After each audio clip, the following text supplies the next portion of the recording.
Hello everyone. Welcome to my teaching learning session and I am Sonal Singh, taking care of industrial and organizational psychology for BA courses of psychology. Today we continue with antecedent of job satisfaction.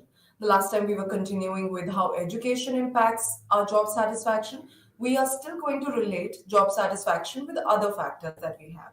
So let's continue with personality.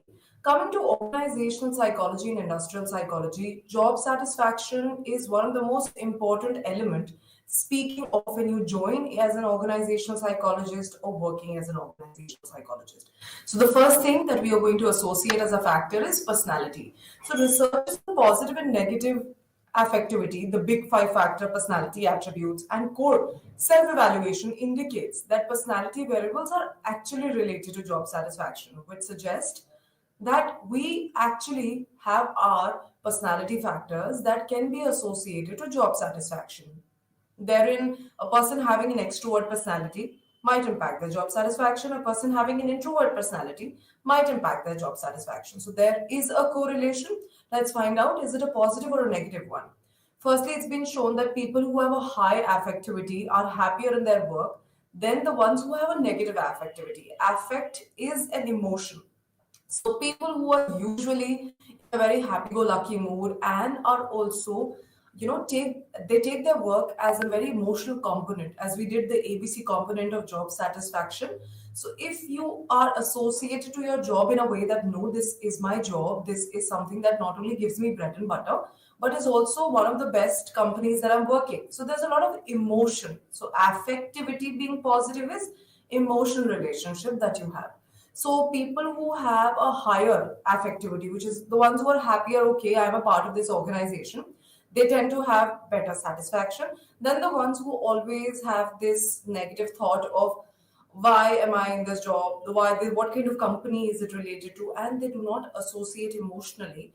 They might, reduce in the satisfaction of their job working. While positive affectivity is described as high energy, as I suggested, enthusiasm for being a part of your work, being very pleasurably engaged. That okay, I have to go to work today. Today we have a new project coming in. So did you realize all the emotional components which are so positively attached to your jobs? Secondly, what could be suggesting? Secondly, evidences have also suggested that people who are high on extroversion, this extroversion, agreeableness, and conscientiousness, these are the factors of Big Five factor theory, which was Ocean. That talks Ocean is an abbreviation given to Big Five factor. O is openness, C is conscientiousness, E is extroversion, A agreeableness, and N is neuroticism. So three factors that we are talking about: people who are agreeable, which is willing to help others, always there for the others. And extroversion is outgoing. They love working in a group. They have better productivity when they're working in a group. Conscientiousness is the right and the wrong. That they know that what is the right thing that they need to be doing in this particular situation, and what is the wrong. So they people who have higher of these factors report to have higher job satisfaction than those who are lower in these dimensions. So we can actually assume that people who are extrovert in nature tends to be happier in their jobs than the ones who are not internally, extrovert. Also, the ones who tend to help other people, tend to be available for other people, will be, one of those who can, actually take out a better job satisfaction than the ones who are not. Also, there is a core self-evaluation that has been found to correlate with with employees' job satisfaction. Core self-evaluation has four facets: self-esteem, generalized self-efficacy, locus of control, and emotional stability. Emotional stability means the person has low neuroticism, less moodiness. So researchers have also suggested us that these factors, like your self-esteem, also impacts your job satisfaction. Your self-efficacy also impacts your job satisfaction. So what is self-efficacy? Efficacy is the ability to control your outcomes. I'll give you a simple example. When you all go for giving an examination, and you, after writing the paper, you suggest that I've done really well, and I'm going to score somewhere around 80%, 75 to 85% in my this paper. This is higher self-efficacy. Your ability to control your outcomes or predict your outcomes is that. Also, locus of control, people who know that their locus of control, which is their center of working, is inner or outer, tends to have higher job satisfaction. And emotional stability is, I feel, an obvious factor. People who are not moody, not anxious, do not get bothered with smaller things. They tend to have, higher satisfaction towards job. Then let's move to another major factor that we can associate to jobs are cultural factors. Culture is such an important component and such an important construct that it's going to be associated to everything, coming down to personality, coming down to self, and coming down to organizational psychology. So, cultural factors, cross cultural studies, actually, researchers have suggested that job satisfaction of employees in the Western cultures are higher than in the Eastern culture. So, Eastern culture is something which would be the Asian countries of the world, and the Western cultures are going to be somewhere like America, Northern and Eastern America. Yes. So, and speaking of that, they mentioned that it is reason that individuals in Eastern cultures value negative emotions more, while the Western cultures value the positive emotion, which ideally we would see in our country a little higher. We tend to pay more importance to negative culture, to negative experiences. We tend to sympathize, we tend to empathize with people who have negative experiences rather than the ones who are happier, the ones who are having a good life, the ones who are enjoying what they have. We do not give credit to happiness somehow. So that's why Western culture, who actually cherishes positive emotions, happiness, having the compassion of working together, and individualism, all of this comes under Western culture, positive emotions. Evidences also indicate that amongst the Asian countries, employees in India, so among all the Asian countries that we are talking about, all the Eastern cultures that we are talking about, Indian, comparatively to the other Asian countries, are happier with their work environment, teamwork, and supervision training at workplace. So, out of all the Western countries that we have, we did find that India is one of the most, you know, I feel one, I would not say one of the most, but is one which is happier in terms of the job satisfaction. So Indians can be seen better equipped with their jobs, happier with their jobs, happier with their job organizations, and the kind of facilities and policies that they're being given. Moving ahead with other factors, we have other kind of factors. Those were antecedent factor, which was event related. Now we have work situation characteristics. So how the characteristic of the kind of task that is given to you can allow you have job satisfaction. So first, let's start with work itself. So speaking of work itself, what the kind of work that you've been given, of all the major situational influence on job satisfaction, the nature of work itself best predicts overall job satisfaction as well as other important outcomes like employee reaction, supervision, pay, promotion, opportunities, co-workers, and so forth. The content of the job. So the kind of opportunities that you've been given at work, the kind of co-workers that you have. Also, the work also involve autonomy, your ability to decide for what you want to do, the kind of variety of work, and does your work actually provides you scope to understanding or better improvement in you, which these are all intrinsic job characteristics. So Capelli highlighted that the importance of intrinsic rewards when participant rated interesting work, open communication, and opportunities for advancement were the top three things they desire in their job. So ideally, when we talk about the work itself, it will bring about bundle of things like opportunities, your pay, the kind of people that you're working, the co-workers, also some internal factors that your job has. How much can you decide at your work? So, for example, you've been given a project, and that in that project you have the ability to decide that I can make this on my own and delegate the other to another thing. There is variety. You have an ability to probably grow in this project and move to another one. So all of these intrinsic factors increase your job satisfaction, which is coming under work itself. Now, moving to the pay. Pay, obviously, I feel wages and salaries represent a very significant part of job satisfaction. It is a little complicated and complex, but it's multidimensionally impacting you on your job satisfaction. So no matter you have, I feel, not good employees, you do not have variety. But if you get a proper pay, a lot of people adjust with the kind of environment around, they adjust with the colleagues around. So employees often view pay as a reflection of how management view their contribution to the organization, and thus influences the satisfaction they derive from their job, which is very true. The kind of amount that you're getting, a salary package that you're getting, you actually have a feeling that this is how my management or my heads are being viewing me. So if you get a good pay, you will experience that your management is actually seeing you as a hardworking person.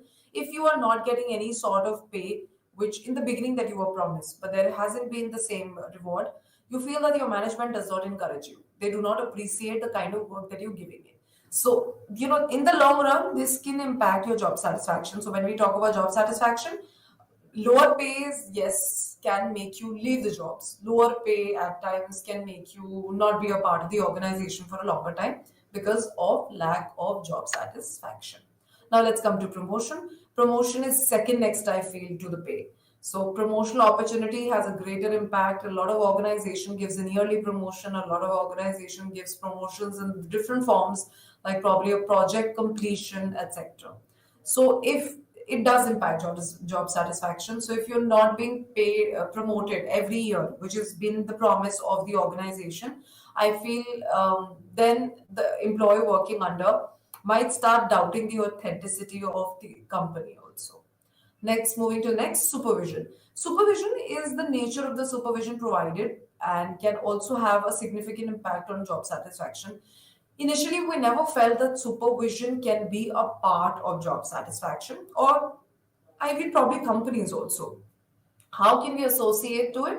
Studies have shown that employees who have a positive interaction with supervisors and generally more satisfied with work tend to have a better satisfaction. So, positive interaction tends to include your constructive feedback, getting an effective communication, clarity of work, focus on the quality rather than the quantity. So, all of this, even Schofield said in 1999, which is very close, that it does associate to job satisfaction.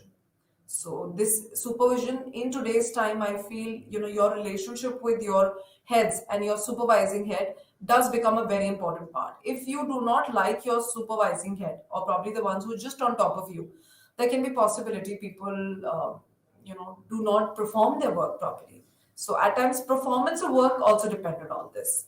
Now let's move to another work characteristics. These are work attitude characteristics which on the image associates all of it together. So your personality impacts your job satisfaction, your person environment fit, job characteristics, psychological contract, and organizational justice, which is actually very important. Work relationships, the kind of stress that the work is providing, and work life balance, which is more personal. That could lead to and impact job satisfaction. Moving ahead with more work situation characteristics that we have, work group. Work group in today's times have been one of the most important thing. Why? Because co-workers and their support, the kind of interaction that you have with your co-workers, the kind of, I think, pitching in of work together also impacts. So if you're five workers together and the two never works, and there are only three of you that you've been pitching in a lot of work, that can reduce the job satisfaction from the kind of task that you're doing. Also, as far back as Hathorn studies in 1920s, researchers have shown that workers who belong to a social group have friendships on the jobs tend to be more satisfied, which is very true. People who tend to build a lot of friendship during their working scenarios, they tend to come in, like, for example, I'll give you a very small example which will associate work a happy place like school's a happy place. Children at times go to school only to meet their friends, and the fact that their class is filled with friends, so that becomes one of the reason to move on to school and go to school. Similarly can happen with when I talk to employees and you interact with employees, you realize if they have an amazing bond, if they have a very comforting and trustworthy and a very friendly bond with their colleagues, at times their satisfaction with their workplace, their organization completely increases. And it has nothing to do with the job. It has nothing to do with the responsibilities. At times, it's just to do with the colleagues that they're working in. Now, coming to the last condition, which is working condition. Working condition, lately, I feel from 2000 and 2005, has been one of the most important parameters of job satisfaction, impacting job satisfaction.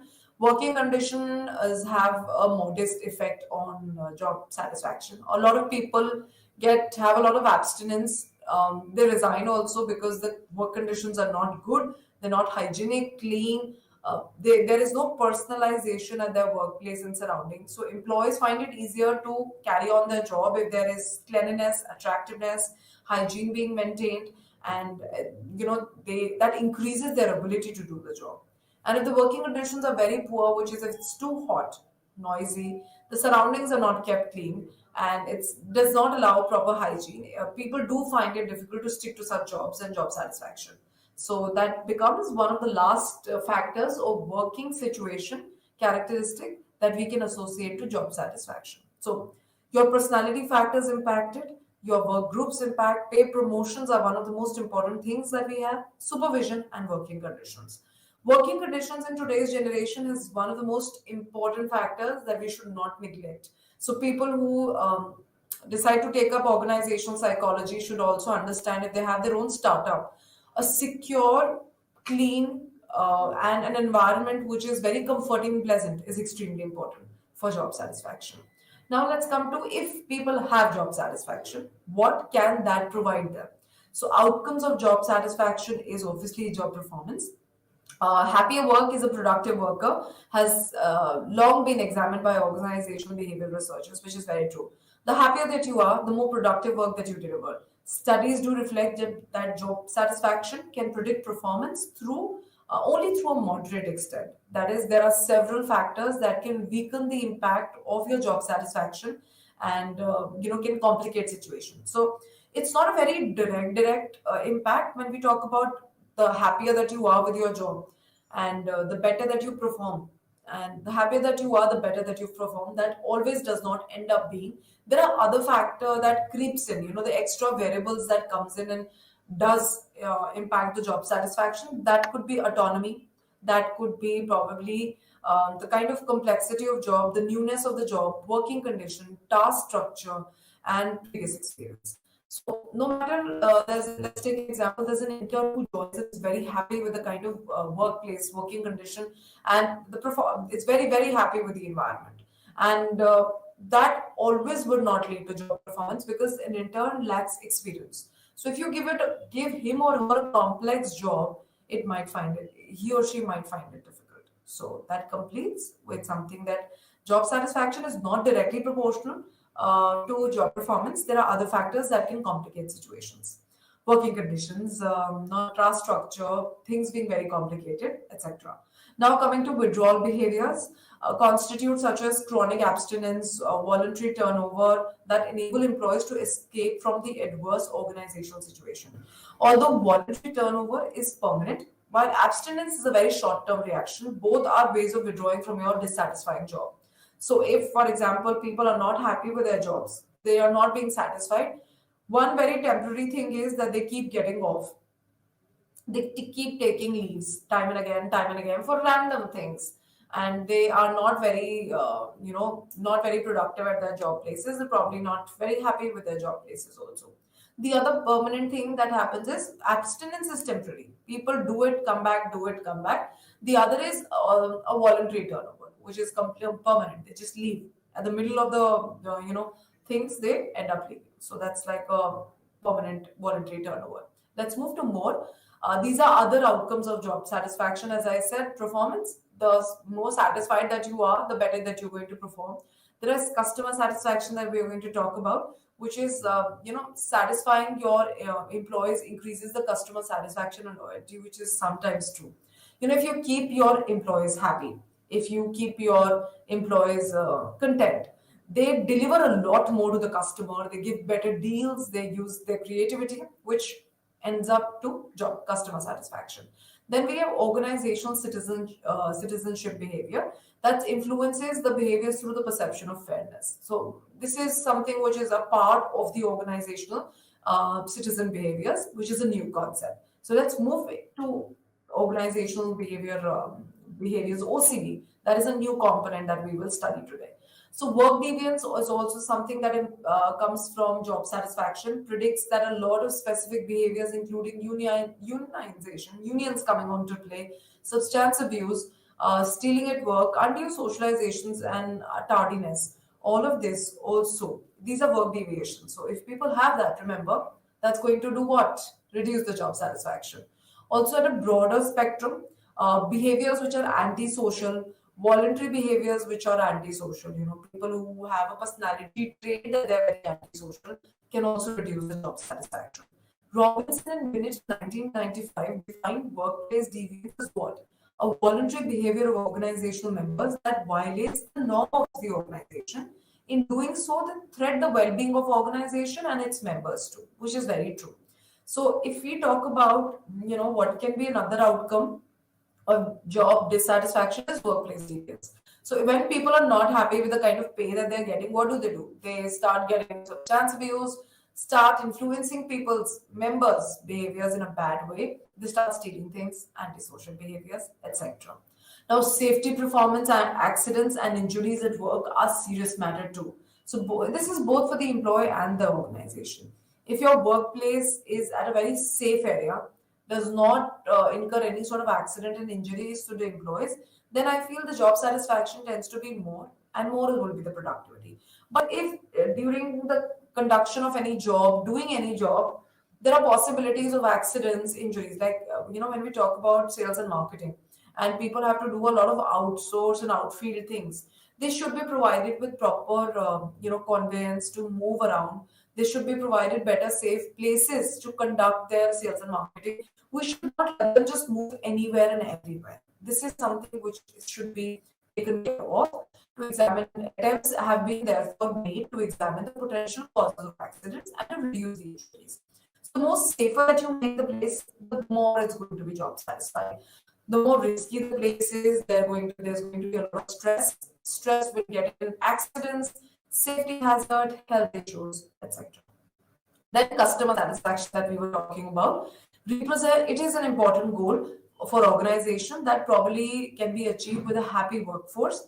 Research evidence indeed suggests that job satisfaction has a very positive impact on customer satisfaction. The two main relationship and reason behind this is, so we are trying to tell you, the more satisfied our employees and satisfaction is there in jobs, the outcome will also be customer satisfaction. First, satisfied employees are going to have more positive emotion, appreciation, and they're going to greet customers with the same amount of love.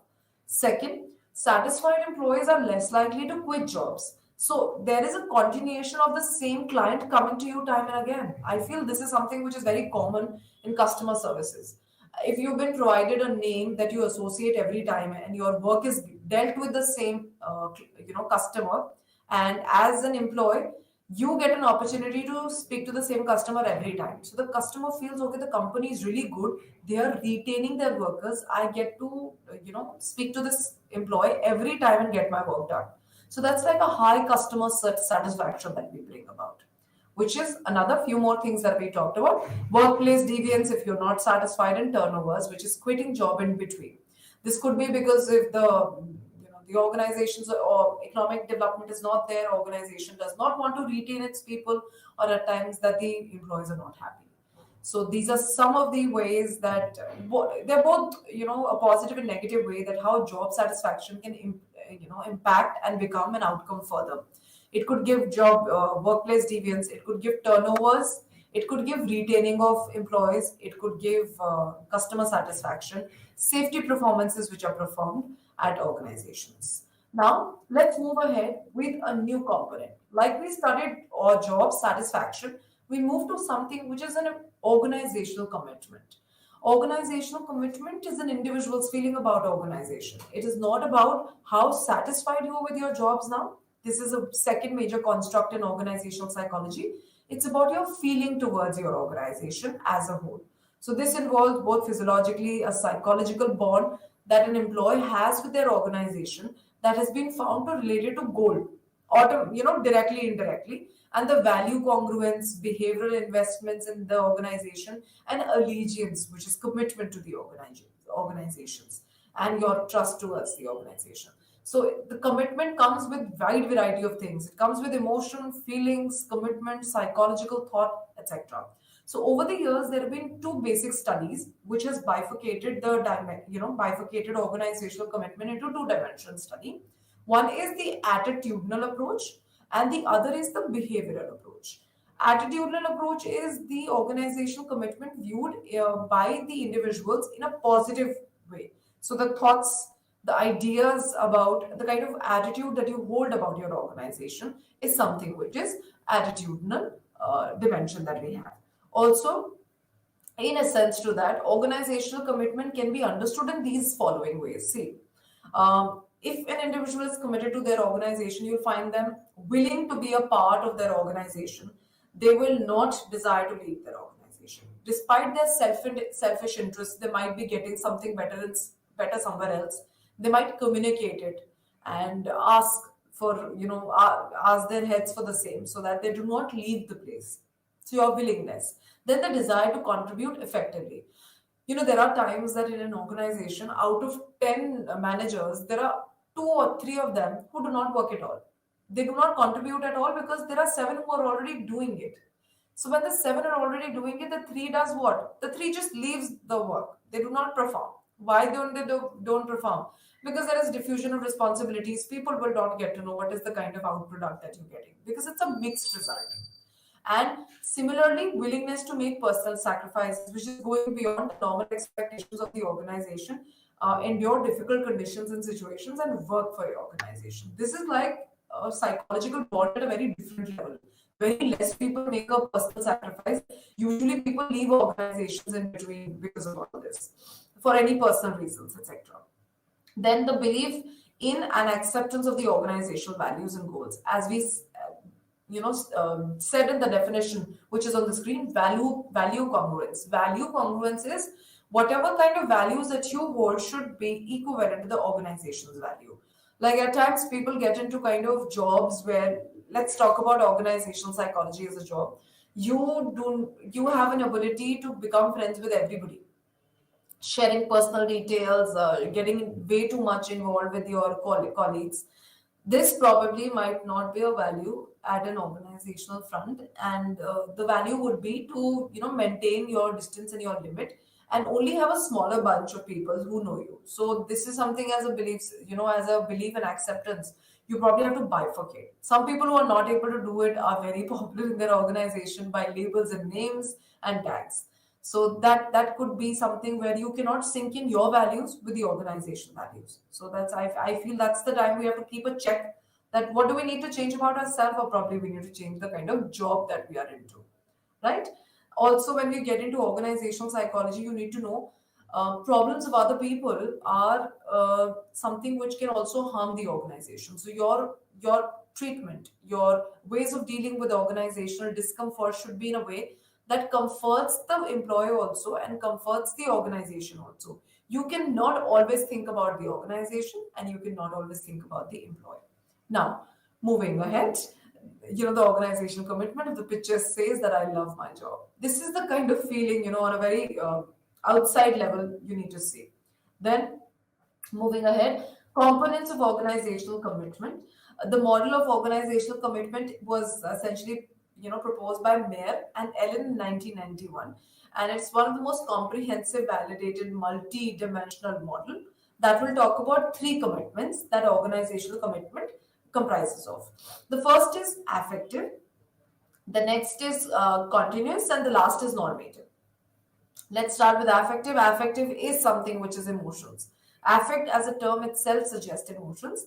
So it refers to employees' perception of their emotional attachment to or identification and involvement with their organization and organizational value congruence. As a result, it becomes almost natural for the individual to become emotionally attached or enjoy or continue to enjoy their organization as a member. So, when we talk about affective, it does talk about your emotional commitment. It does talk about your emotional attachment and identification positively associated to the organization. So it results from how you should like your organization. You should love the kind of work that your organization does. The value systems of the two, which is you and your organization, should be in sync, which will result in better results. It will result in, I feel, it will also result in better job satisfaction, more commitment, more more relating to problems of your jobs, and more relating to the problems of your organization. So you will be holistically working for your organization that way. Then is continuance commitment. This refers to the employee's perception of the cost associated when leaving the organization. At times people feel that okay, if I leave the job, what's the problem? I'll serve the notice and I'll move. When continuance as a commitment needs to you to understand and get into the shoe of the organization and understand that when you leave a job as an employee, as a very, let's take an example, as a very valuable employee, you might not get the similar kind of employee in your organization back. So that's a loss of a resource that you're doing. Then there's a lot of cost which is associated. They'll probably have to start calling out for interviews, keeping their area and organization open for interviews. So this might have a lot of cost. Having a new employee, training the new employee again will cost a little more. So these are things I'm not getting the same kind of employee, the same kind of value, not getting back to the organization. So it is the willingness to remain in the organization. Continuance is continuing in the organization, like the name suggests. So it's like willingness to remain in the organization because of the personal non-transferable investments in the form of close working relationships with colleagues, co-workers, your retirement investments and career investments that you've done in the job. Then the normative commitment. Normative commitment is something which refers to the employee's perception of their obligations to their organization. So, such a feeling of obligation often results from what Wiener suggested, that generalized value of loyalty and duty. This is an utmost natural predisposition to be loyal and committed to institution such as family, religion, your country, and employment organization as a result of socialization in a culture that places premiumly on loyalty and devotion to institutions. So this is a normative commitment. Your perception of your obligation to the organization. See, this is a generalized value and loyalty for the duty. I've been doing it all the time. A generalized thought. And this is a natural predisposition. You being loyal to your general relationships in the world, like being a good friend, being a very loyal husband or wife, these things are equally reflected when it comes to employment organization. You are equally loyal, you feel obligated, and you equally feel that the organization is obligated.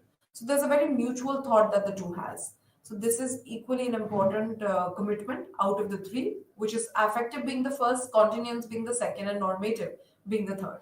This comprises of what organizational commitment talks about.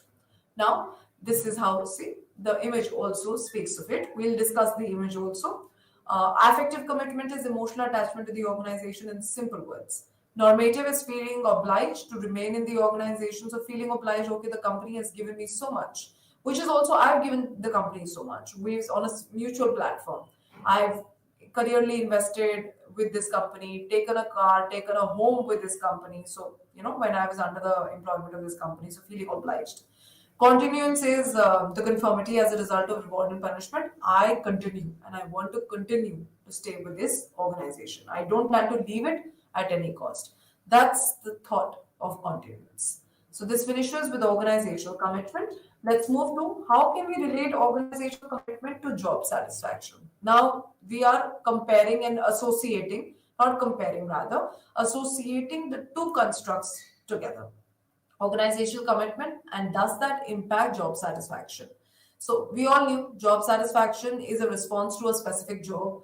So if you do a job, you feel happy about it, you feel committed towards it, your job satisfactions are going to be higher. So job satisfaction can thus be viewed as a very micro work attitude, while organizational commitment is a more macro orientation of the individual towards the organization, which is very true. See, when we talk about job satisfaction, it could be related to just the job, just the people around, or just the working condition.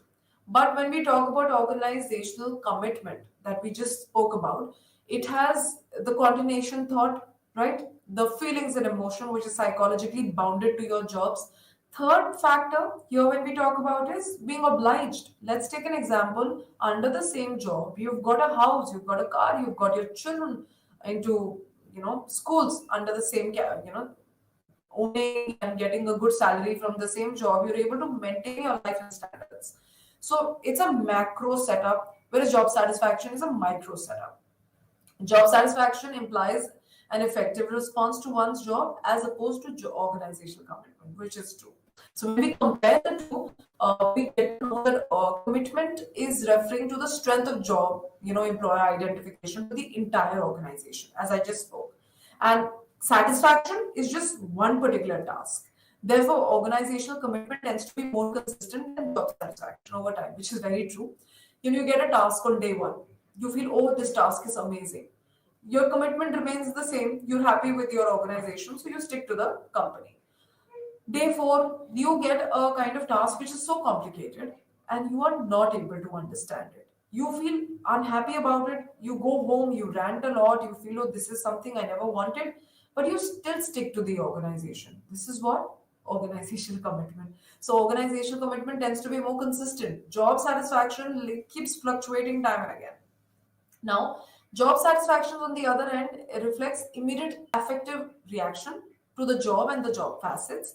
Locke stated it's 1976, thus in its form soon after organizational entry. On the other hand, on a macro level, organizational commitment is though to develop more slowly, but once it's developed, it takes over a lot of things, which is very true. Job satisfaction is confirmed like in a week's time.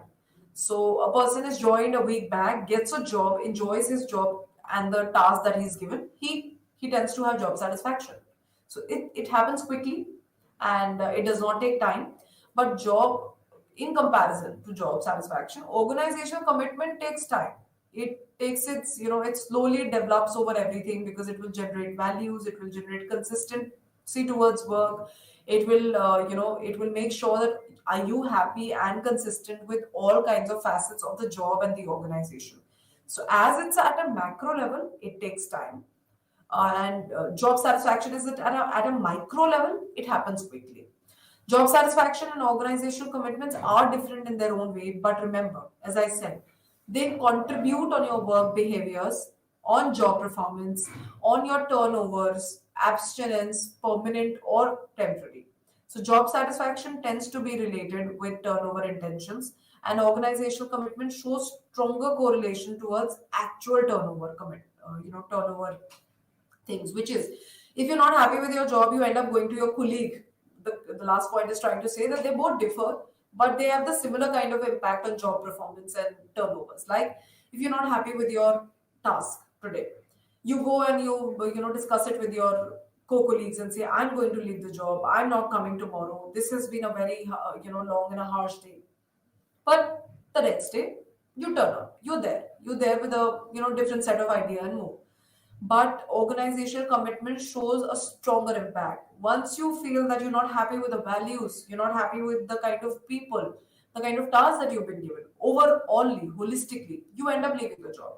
So it's more stronger, whereas job satisfaction is a little, being at the micro level, it's smaller in nature, a little weaker in nature.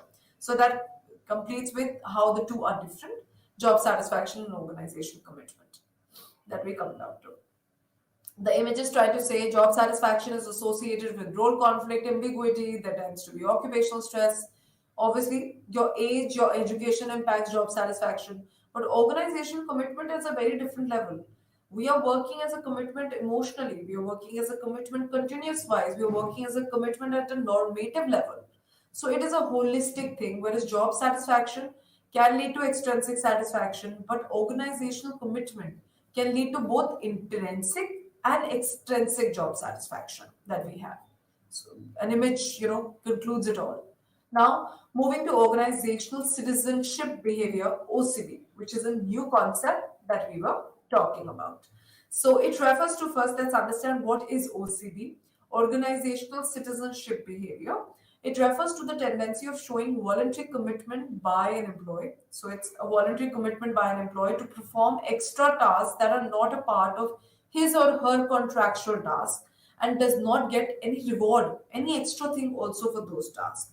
So, see, when we talk about an organizational citizenship behavior, this is trying to say that you being a part of the country, you are getting a job in that country, and then you do some extracurricular work also in that country, which is very true. I don't know how many of you associate to this, but I would suggest that Anytime you check out people who do extra work for their companies and are not associated. Matlab, when we talk about them, they are not associated to any rewards, any extra pay, or any promotion or pay package. In the pay package, nothing is involved. So it is your tendency to commit voluntarily to a task which is extra and more than your contract, but you don't get a reward. So, what are the different types of OCB, which is organizational citizenship behavior? You should also learn it. People who plan to get into organizational psychology can increase their value and worth by performing these, tasks and these organizational behavior citizenship. This increase organizational commitment. Your commitment towards the organization gets stronger. Your influence on people, and I'm sure your organization will take you as an asset then. So the first type of OCB is courtesy. Courtesy is an employee may show tendency of OCB by being extra, polite to colleagues, wishing everyone, and will not speak loudly to anybody, which is like being courteous. Wishing everybody, making sure their anger, their disappointment is not loudly shown on their face and on people. So this is being courteous to your co-colleagues, to your seniors. So avoidance of disturbance to the other. They make sure that their work desk is not making noise. They're not too loud. They are not too, they're not probably bragging of their work on their desk to other colleagues, which is causing grievances and problem to them. This is how we can become polite to one another. This is different to different organization, and some organization wishing everybody, hearing them out, being courteous, smiling at them can also be a simple courtesy that you can probably enjoy. The next is altruism. Altruism is it's a helping behavior. Certain employees show this tendency of altruistic behavior by helping others without expecting anything in return. So altruistic behavior is helping others and not expecting anything in return. So probably if you've done one kind of, let's take an example, you've written an application or an invitation for one of your colleague to be sent through the organization by him, and you've done all the proofreading and all the major content body writing of the mail, but you do it without expecting it return. So you will never ask your colleague, I did that for you should do this for me. So if you do not do it, you do it without expecting anything. That's called altruism, which is altruistic behavior. Then we have sportsmanship. This principle means that an employee decides to stay in good spirits even if situations do not favor them. So, for example, an employee refrains from complaining or gossiping about rejection of a decision made by the boss. So, this is avoiding extra gossiping, extra you know conversations around here and there about people's rejections, about people's wrong ideas. So, keeping the unfavorable within themselves and keeping the environment of their organization at a very good spirit, at a very light good spirit. This is sportsmanship. Not taking things at heart, not gossiping around, not complaining about their fears is a very good way of being a part of the organization. So this is a type of OCB I feel every student who wishes to be a part of the organization should motivate their employees to. Then there is conscientiousness. An employee who's high in conscientiousness, he or she is morally very responsible. They know that what is right towards their task and what is wrong towards their task. So they try to complete everything on time. They are careful of their behavior. They even keep telling other people that this is not how you should behave. So being morally correct, doing the right thing and the right fit is something being conscientiousness. Then there is civic virtue, which is employees owning to have this kind of OCB represent that their organizations positively in front of outsiders and speakers speaks favorably about their organizations to the others, which is very true. When you talk about your workplace, you should always be good about your workplace. That my workplace has a good sense of spirit, keeping everyone happy, and my workplace is the only workplace which pays their employees in a right way. They make sure that they're heard, their problems, their grievances is heard. So this is a civic virtue that leads to a very high sense of community, a sense of strong ties with your organization. And it will all come back. I feel if you have a good civic sense and a civic virtue, you would be loved. The word of mouth, which is spread positively, does come back and gets to know the organization. Employees are talking great about the organization. So these are some type of OCB. Some other, as we talked about, courtesy, sportsmanship that we just spoke about. It's the willingness to work for the good of the organization without expecting any reward or any specific pay promotion, etc. Now there are moving after this. Let's move to another unit, which is work motivation. We spoke about job satisfaction. Spoke about another major construct, which was organizational commitment. We got to know that the job satisfaction is at a micro level and organizational commitment is at a macro level. And how you can manage it, we even did some major term today, which is OCB, organizational citizenship behavior, that I feel organizational psychologists should cultivate in their employees, which is extremely important. Now let's move to work motivation.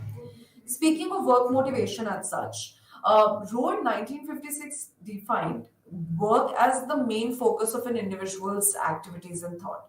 And Davis 1969 defined work as a focal point of development of one's life and vehicle of one's total adjustment throughout life, which is very true.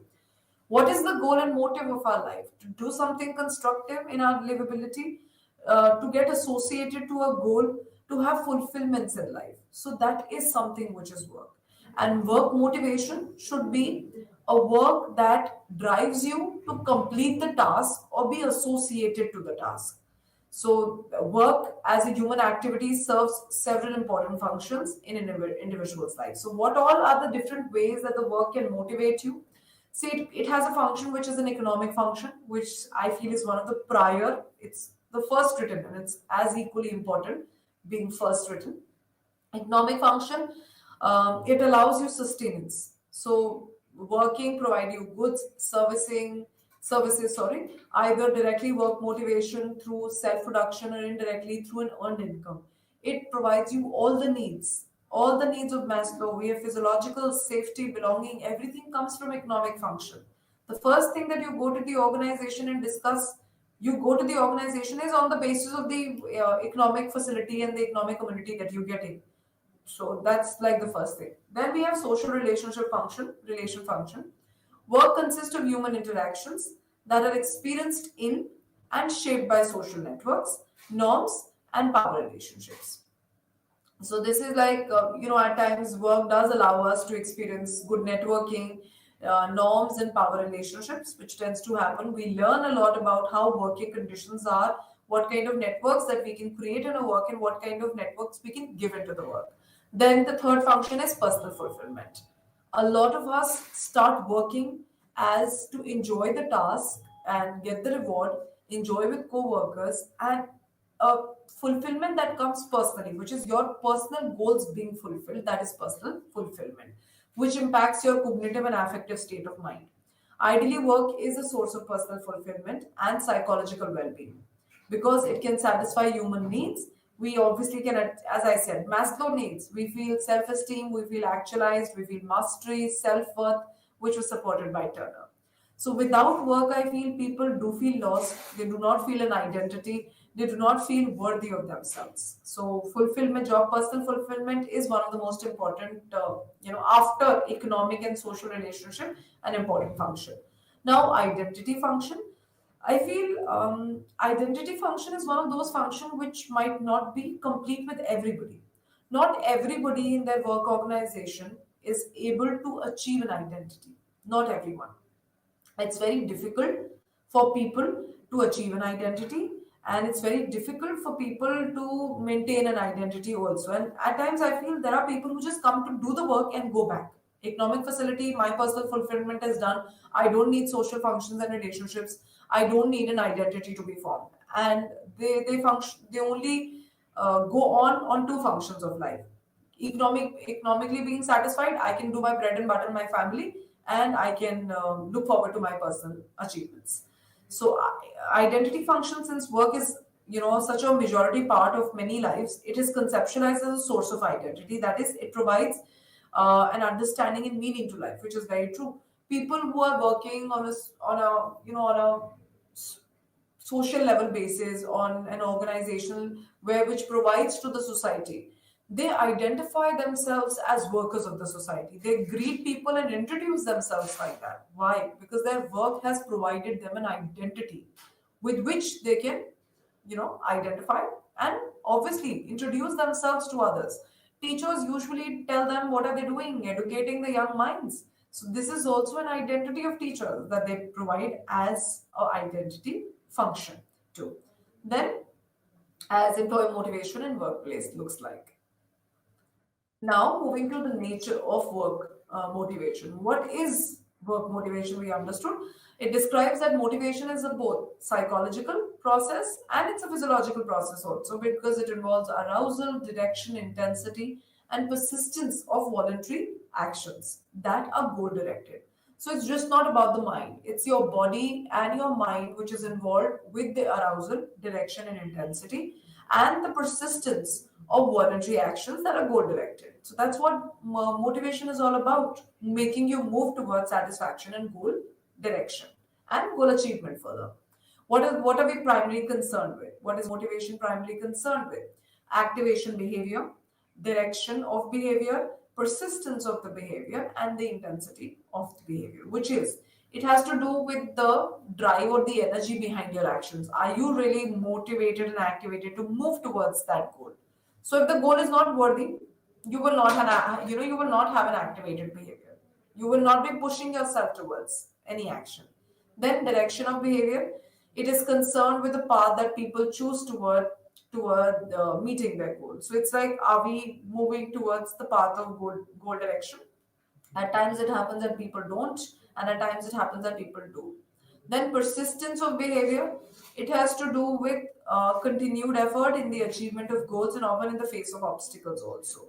So persistence is you being able to continue giving your hard work, continue giving to your hard work, despite there are times when the organization faces hardship, organization faces a lot of downfall, and is your behavior, is your work that well that it lets you go on and on.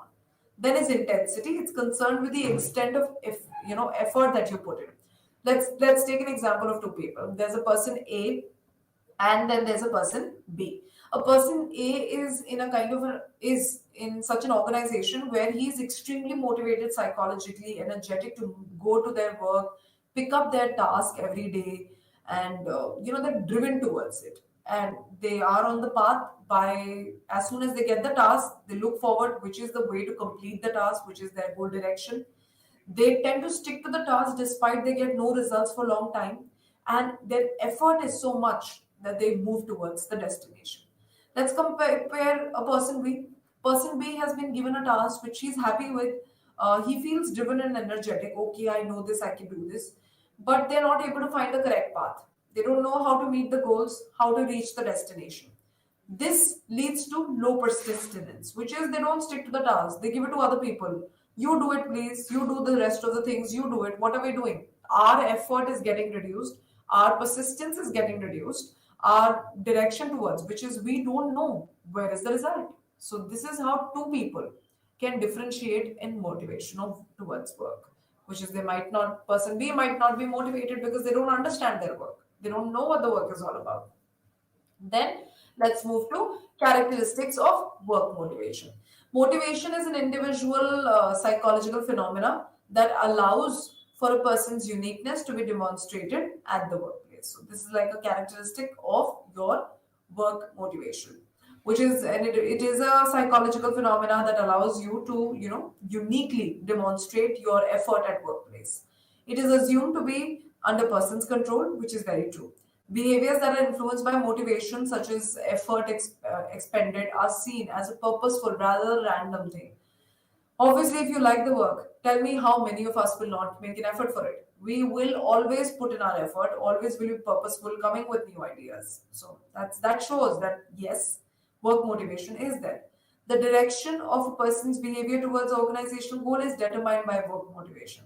So the way you proceed, the way you put up your work, also is something which is associated to work motivation. Then it describes concerted effort, often in the face of obstacles, until the goal is achieved. Work motivation characteristic, this is one of the most important. You do not end up losing your effort even in the face of obstacles, which we just did before. It leads individuals to invest greater cognitive effort to enhance the quality and quantity of the work performance, which is very true. The more that you're motivated, the more that you will think about it, you will create, innovate, both in quality and quantity. Then it is distinct from performance. Other factors beside motivation, example, ability, task, difficulty influencing performance. Then it is multifaceted. This is one of the main characteristic I feel of work motivation, that motivation is multifaceted. How? Many people have different motives operating at once. Some people have conflicts on their motives, like they do not like the work which is being given, but they have high organizational commitment. So they don't want to leave their task. They want to complete it. It's been given by my boss. I want to complete it, but they don't like the task. Conflicts among motives with one another. So it's multifaceted. There might be people who have conflicted motives, but they're still working in producing goals. Again, multifaceted work motivation. Motivation, remember, is always directed and related to performance of an individual. I feel motivation is a prerequisite to any task. That means you should always have a desire and urge to complete it before we start it. If you do not have a desire, you do not have that urge, there is not going to be that zealousness to complete it, that zest to move on and on. If you do not have that, remember, motivation not being there, you might leave the task in between. Abstinence, you might feel, you hand over it to provide a reference and give it to somebody else. So these are characteristics of work motivation. It is a psychological phenomena. It is under people's control. It gives direction to people's behavior, obviously. So if you have taken a task, it actually directs your behavior along with that. Your effort, it's an effort based thing. It obviously requires cognitive effort, which both in quality and quantity. It is distinct from performance. Yes. Motivation is a drive, it's an energy. It's not what you physically do, but what it starts from within and makes you do. And it's multifaceted, and it is an essential component for you to perform as an individual, in an organization, or in industry. Moving on, employee motivation. Employee motivation would require appreciation. It will also increase by achievement, responsibility given in front of people. You promote somebody, employee motivation is going to be higher. Better education will increase employee motivation, appreciating them, empowering them amongst, giving them a topic or a thing which empowers them, give them a skill to complete, which empowers them. So this is something that we talk about as employee work motivation. Now, speaking to the last thing that we come down to, process of motivation. See, motivation has processes. It starts with a physiological and psychological deficiency. As I said, it's a drive, it's an energy that activates your behavior that needs to be completed. So, until your needs are not impending, they are not imbalanced, you will not like to, complete it. So, yes, motivation first process is needs. Let's take an example. If you're not hungry, until you are not hungry, you will not move towards opening the cupboard and your kitchen cupboards and taking out a cookie. So needs are created. There would be a psychological and physiological deficiency. Only then can be motivation coming up. When we talk about drives are set to elevate these needs. They are action oriented, provide an energizing thrust towards achieving certain goal. So see, until you do not have an impending need, an incomplete need, you will not be motivated. Who will be motivated if they don't feel hungry to eat anything? So until you're not thirsty, you will not be motivated to get up and go towards your water. Drives at the same time are set to elevate needs, which is we are having a drive. We need to complete that drive. We are having a need. We need to complete that need by elevating a drive. Then we come to incentive, is anything that can mitigate a need and decrease the intensity of the drive. So as soon as your drive is mitigated and decrease the intensity, it comes to something which is incentives. Incentives again are taken care in terms of psychological and physiological. So eating food, drinking water, meeting a friend could also be an incentive for people to do a work. So start with needs, drives, and incentives. So that finishes with the process of motivation for us today. We did with what is work motivation, what are the characteristics, what are the nature of work motivation, and it does have a process. It starts from needs, completes your drives, and because of you having an incentive, you lead to complete that drive and you maintain it. So let's take an example. Meeting a friend is a good thing. The mother tells you, okay, only when you complete your homework, you can meet. You complete that work, you'll be driven towards it. Incentive is meeting a friend. So that finishes with processes of motivation for us today. Thank you, everyone.